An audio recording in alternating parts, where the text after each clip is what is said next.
Hi guys, ये vlog है 3 तारीख का। 3 नवंबर, नहीं सॉरी 3 दिसंबर को। तो सुबह सुबह का टाइम था, घर पूरा मेसी हो रखा था। आप देख सकते हैं डाइनिंग टेबल पर बर्तन पड़े हैं, इधर क्विल्ट वगैरह गादी वगैरह पड़ी है, सारे चीज़ें वो है। तो फिर मैंने सबसे पहले तो सारी चीज़ों को उनकी जगह पर रखा। बेड व्यवस्थित किया, सोफ़ा व्यवस्थित किया, डाइनिंग टेबल वगैरह व्यवस्थित किया।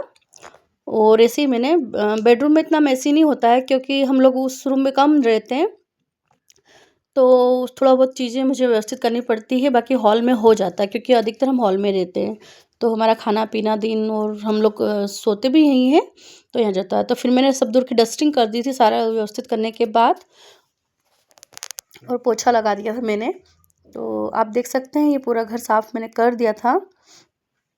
अब बारी आई है किचन की। तो किचन देखिए कितना मेसी हो रखा है।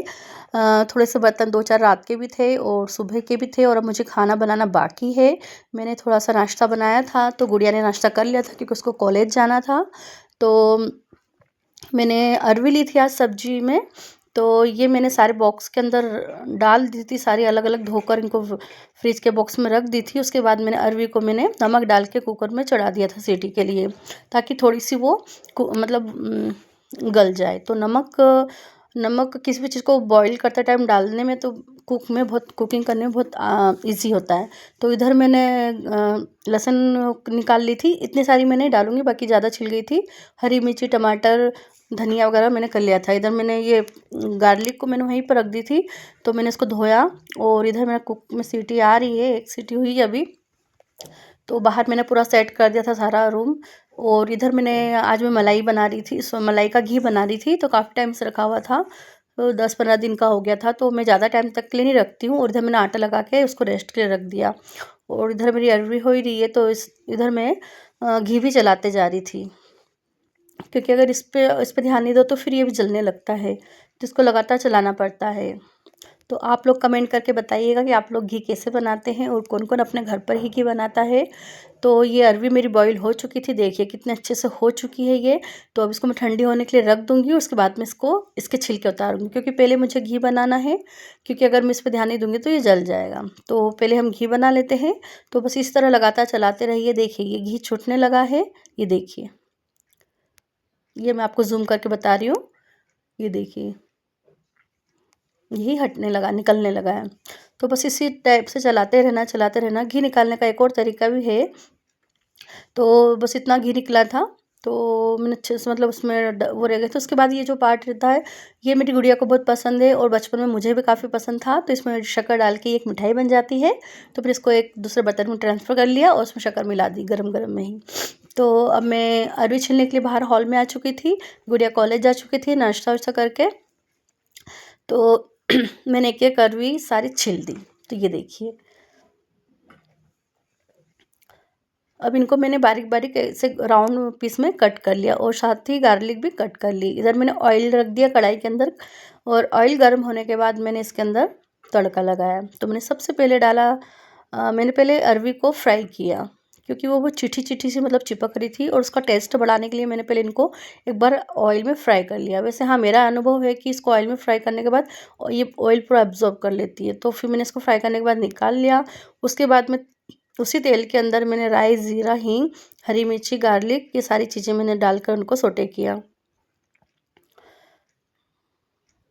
और फिर थोड़ा टाइम चलाने के बाद मैंने उसके अंदर सारी अरवी ऐड कर दी, और उसको फिर अच्छे से मिलाया मैंने। उनको मिलाने के बाद ऑयल में थोड़ा वो होने के बाद उसके अंदर मैंने थोड़ा सा हल्दी पाउडर, नमक पाउडर,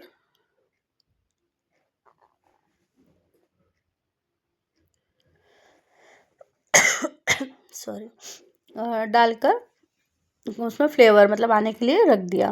फिर थोड़ा सोटे किया, फिर होने के बाद तो उसमें टमाटर ऐड किए, और थोड़ा सा फिर चलाया। फिर मैंने उसमें रेड रेड चिली पाउडर डाला, और अच्छे से उसको थोड़ी देर किया मैंने।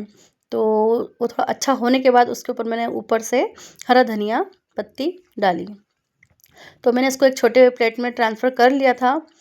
और इधर में अब आटा भी मेरा रेडी हो चुका था। तो इधर मैंने रोटियां उतारी, और तो मेरी रोटियां इस बार थोड़ी मोटी और वो हुई है, प्लीज़ इग्नोर कीजिएगा।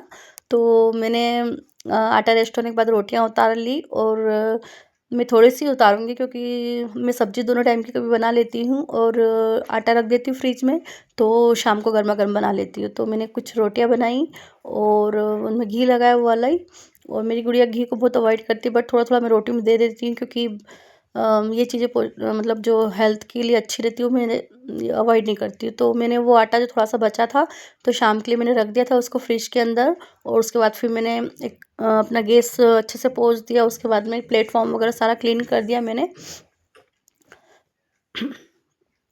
उसके बाद बहुत सारे बर्तन थे, तो मैंने सारे बर्तन पहले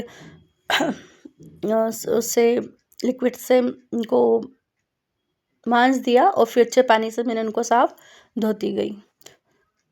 तो मेरा माइक्रोवेव यहीं नल के पास ही रखा हुआ है। ये आप देख रहे हैं ब्लर, एक्चुअली हुआ क्या था कि बार-बार मेरे हाथ लग रहे थे गंदे उस पे घी वगैरह के ये वो, तो कैमरे में थोड़ा-सा वो लग चुका था, उसकी वजह से ये जो मैं बर्तन धो रही थी इस टाइम ब्लर ब्लर हो चुका था।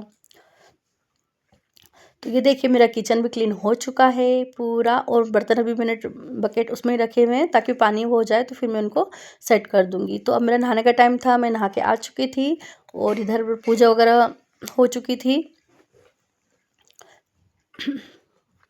और इधर अंजलि कॉलेज से भी आ चुकी थी, तो उसके प्रोजेक्ट वगैरह कुछ तैयारी करनी थी, तो वो कर रही थी। तो मैं उसको डिस्टर्ब नहीं करती क्योंकि बच्चों के एग्ज़ाम के समय नज़दीक आया है, और फिर अब बड़ी क्लास में है वो लोग, और इस बार उनका मतलब ग्रेजुएशन में भी 4 साल लगेंगे। हम लोगों के टाइम 3 साल का ही था graduation, first year, second year, final year. तो बस इस टाइम से टाइम निकला, फिर दिन में हम लोगों ने चाय वगैरह पी और टीवी देखते रहते हैं, और फिर ये हमने लंच किया। उसके बाद शाम की 6:30 बज गई थी, तो फिर हाथ मुँह धो के दिया बत्ती वगैरह की। तो मैं यहाँ बेडरूम में बैठी हुई थी, दिया बत्ती अंजलि ने करी शाम की, तो मैं बेडरूम में बैठी हुई थी। बहुत कम हम लोग यहाँ पे टाइम स्पेंड करते हैं, बाकी पहले हम बहुत बैठते थे, और ठंड के टाइम में इस रूम में अच्छा लगता है। तो यहाँ बैठकर मैं एकांत में ये मतलब बुक वगैरह पढ़ा करती हूँ। तो बस मेरा रूम जैसा सेट रहता है वैसा का वैसा ही रहता है। तो मैंने हमेशा सोचा था कि इस रूम में मैं हमेशा रहूँगी, और गुड़िया का आगे वाला रूम हो जाएगा, बट हम दोनों एक दूसरे से ज़्यादा टाइम दूर नहीं रह पाते, और फिर बच्चा उधर अपन उधर, इसलिए मैं वो नहीं करती हूँ। तो वो जब पढ़ाई करती है तो मैं उसको हॉल में भेज देती हूँ, सॉरी बेडरूम में भेज देती हूँ, क्योंकि यहाँ पर एकांत रहता है तो वो अच्छे से पढ़ सकती है। बाहर क्या, बाहर बच्चे खेलते हैं तो वो भी आवाज़ आती है, और फिर मैं अगर कम टीवी वगैरह देखती हूँ तो उसकी भी आवाज़ आती है, और फिर मुझसे बात करने में टाइम फालतू वेस्ट करती है। तो मैं यहाँ बेडरूम में बैठी हुई थी, तो ये देख लिए, ये गुड़िया रानी पूजा कर रही है, शाम की दिया बत्ती कर रही है, और मैं इधर पहले मेरा मंदिर किचन में था, तो वो ऊपर टंगा हुआ था, तो मतलब बहुत थोड़ा-सा वहाँ पर पूजा करने में अनकंफर्टेबल फ़ील होता था, मतलब, और बैठकर हम क्या कुछ पाठ वगैरह भी कर सकते हैं, बहुत सारी चीज़ों मतलब रिलैक्स होके पूजा कर सकते हैं।